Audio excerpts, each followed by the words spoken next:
கலையும் கமலையும் திருநகை கூடலும் விருதுநகர் சாட்சி செலுத்தும் ஸ்ரீ குருமா சன்னிதான மனங்களை இக்னோக்கி பற்றி அமைக்கின்றேன்.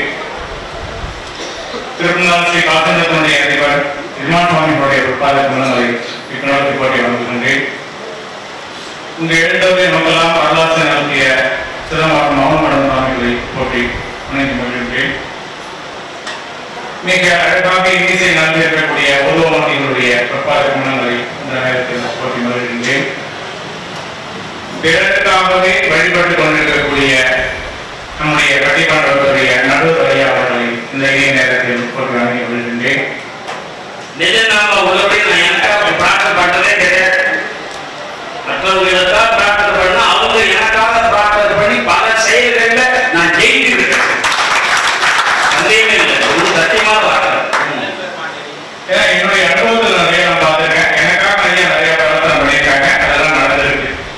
இப்படிப்பட்ட நடுவரையா அவர்களை இந்த நேரத்தில் போற்றி வணங்கி மகிழ்கின்றேன். எதிரணி சார்ந்தவர்களையும் எதிரணி சார்ந்தவர்களையும் போற்றி வணங்குகின்றேன். ஆண்டவன் அடங்கிய கொள்கை சார்ந்தவராக இருக்கக்கூடிய உங்களையும் இந்த இணைய நேரத்தில் போற்றி வணங்கி மகிழ்கின்றேன். மிக சிறந்ததொரு தளத்தில் மிக அற்புதமான ஒரு பட்டிமன்றம் நவகரச பெருமானுடைய அருள் வரலாற்றில் நம்முடைய நெஞ்சில் நிலைத்து நிற்கக்கூடிய அற்புதங்கள் எது என்று அழகான ஒரு பட்டிமன்ற தலைப்பு. நம்முடைய நெஞ்சில் மட்டுமல்ல, எல்லாருடைய நெஞ்சிலும் இடம்பெற்றிருப்பது, நீங்காமல் இருப்பது திங்களூர் அற்புதம் என்பதை நம்முடைய புராண வரலாற்றை பார்க்கின்ற பொழுது தெரிகின்றது. பெருமான் ஒவ்வொரு நாயகனுடைய வரலாற்றையும் எழுதுகின்ற பொழுது பார்த்தோம் என்றால், அந்த நாயகனுடைய வரலாற்றை சொல்லிவிட்டு நாயகனுடைய பெயரை சொல்லிவிட்டு அந்த வரலாற்றை சொல்வார். ஆனால் அப்புதேவிகளுடைய வரலாறு பெருமானுடைய மனதிலே ஈர்த்திருக்கின்றது. எப்பொழுது இது அப்புதேவிகளுடைய வரலாறு என்று அறிமுகப்படுத்துகிறார் என்றால், அறிமுகப்படுத்துவதிலேயே ஒரு நுட்பம். முன்னாடி சொல்ல அப்புதேவிகளுடைய வரலாறு சொல்லுகின்ற பொழுது அப்புதேவிகளுடைய வரலாறு என்று சொல்ல சொல்லிட்டே வரும்போது 6 பாடலுக்கு சொல்லல, 7வது பாடல சொல்லும் பொழுதுதான் இப்பதான் இந்த வரலாறு நமக்கு தெரியும்.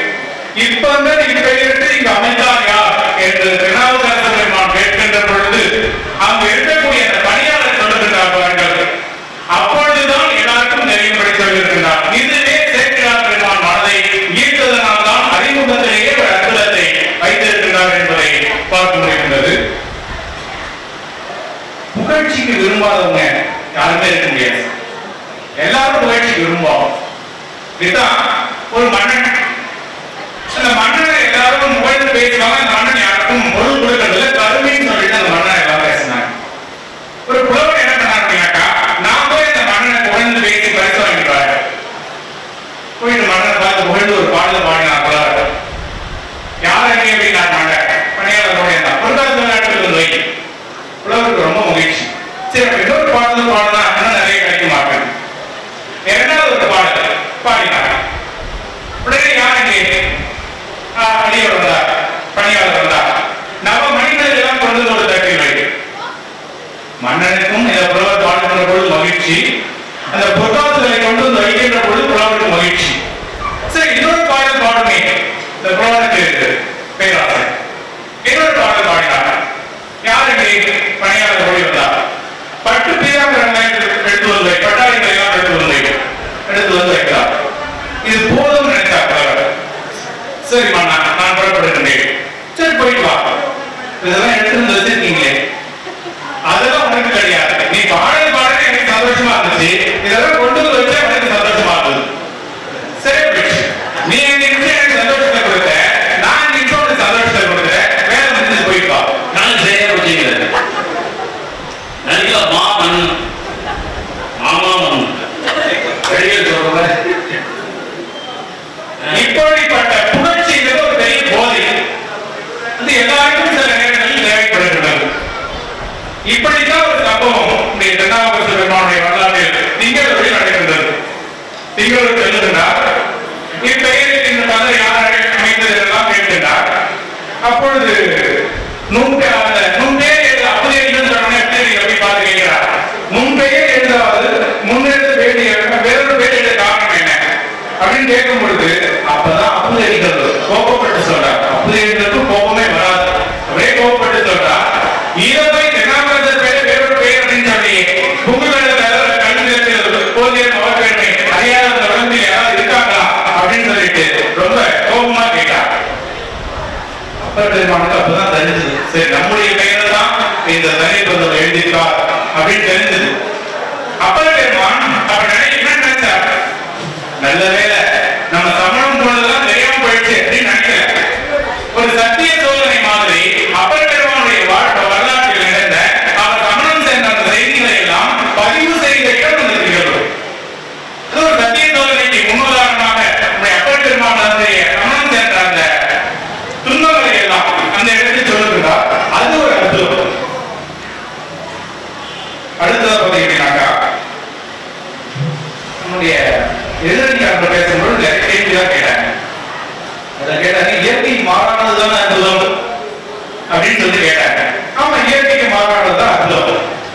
இந்த அப்புதடிகளுடைய வரலாற்று பாருங்க, மூத்த திருநாவுக்கரசு நம்முடைய நாவுக்கரசு பெருமானும் உணவு அருந்துவதற்காக அவருக்கு இலை அடைப்பதற்காக செல்கின்றார், அமுது படைப்பதற்காக.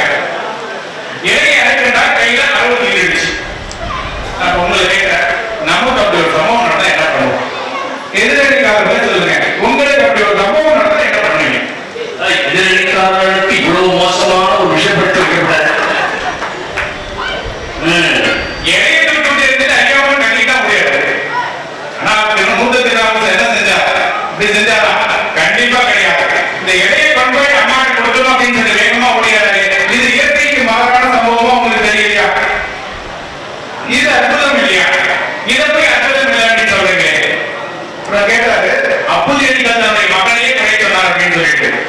ஏன் சார் நம்ம அப்புதடிகள் வரலாற்றை பார்க்கிறோம், திருநாவுக்கரசு பெருமானுடைய வரலாற்றை நம்முடைய நெஞ்சில் நிற்பது எது?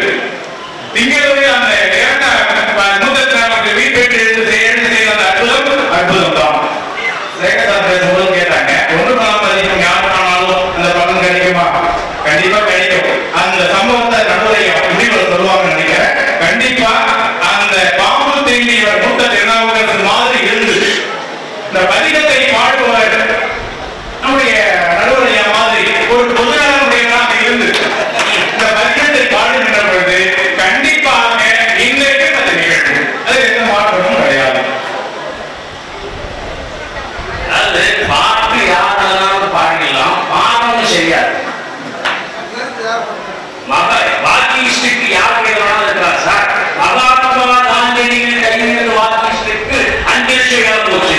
நம்ம கையில இருக்கிற வாக்கிஸ்டுக்கு எத்தனை ஏழை போவோம்? ஏழமே போவோம். வாக்கிஸ்டுக்கு தான் கையை பொறுத்தவரை பாம்பு கடித்தவரும் மூத்த திருநாவுக்கரசு மாதிரி இருந்து பாடுபவரும் நம்முடைய திருநாவுக்கரசு பெருமான் மாதிரி இருந்தால் கண்டிப்பாக இன்றும் நிகழும் என்பதில் எந்த விதமான ஐயமும் இல்லை. அப்புதடிகளுடைய வரலாற்றை பார்க்கின்ற பொழுது சீடரை உயர்த்தி கேட்கக்கூடிய அந்த குரு சீடர் பிரபு திருநாவுக்கரசு பெருமான் தன்னுடைய சீடராக இருக்கக்கூடிய அப்புதடிகளை கேட்டு பேசுகின்றார். குருவையே தெய்வமாக மதிக்கக்கூடிய சீடர். இப்படிப்பட்ட ஒரு அற்புதம் நிகழ்வு தான் நிகழ்ந்திருக்கின்றது. எம்பெருமானுடைய திருவடி எங்கிருக்கின்றது என்று தேடுகின்ற பொழுது அந்த அப்புதடிகளுடைய குஞ்சிப்பாத மலர்கின்றது என்று நம்முடைய திருநாவுக்கரசு பெருமான் பாடுவதை பார்க்க முடிகின்றது. எனவே அப்படிப்பட்ட ஒரு நம்முடைய சீடரையே உயர்த்தி பேசக்கூடிய அற்புதம் அங்கே இருக்கின்றது. எனவே திங்களோட அற்புதம் சிறந்ததாக பார்க்க முடிகின்றது. அடுவர்களே, இறைவன் இந்த உலகத்தை படைத்தார். உலகத்தை படைத்தவுடன் இந்த உலகம் அப்படியே தண்ணீர் இருக்க ஒரு பந்து மாதிரி ஆடிக்கிட்டு இருந்துச்சு. உடனே இறைவன் என்ன பண்ணாரு, பெரிய பெரிய மலைகளை எல்லாம் இந்த உலகத்தில் வைத்தார். உலகம் அமைதியாக நின்றது. அப்பொழுது பக்தர்கள் பார்த்து இறைவனை கேட்டார்கள், இறைவனை உன்னுடைய படைப்பில் மிக வலிமையானது மலைதானா? இறைவன் சொன்னார், இல்லை இல்லை, அந்த மலையையும் தகர்க்கக்கூடிய சிறு உளி இருக்கின்றது. அப்படி என்றால் உளிதான் உங்களுடைய படைப்பில் இருப்பதுதான் உங்களுடைய படைப்பில் மிக வலிமையானதா? இறைவன் சொன்னார், இல்லை இல்லை, அதை உருக்கக்கூடிய நெருப்பு இருக்கின்றது.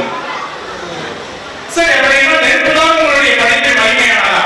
இறைவன் சொன்னார், இல்லை இல்லை, அதையும் அணைக்கக்கூடிய தண்ணீர் இருக்கின்றது. சரி, அப்படி என்றால் தண்ணீர் தான் உங்களுடைய படைப்பில் வலிமையானதா? இல்லை இல்லை, அதையும் அசைக்கக்கூடிய காற்று இருக்கின்றது. அப்படி என்றால்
கொடுத்தீங்க என்ன அர்த்தம்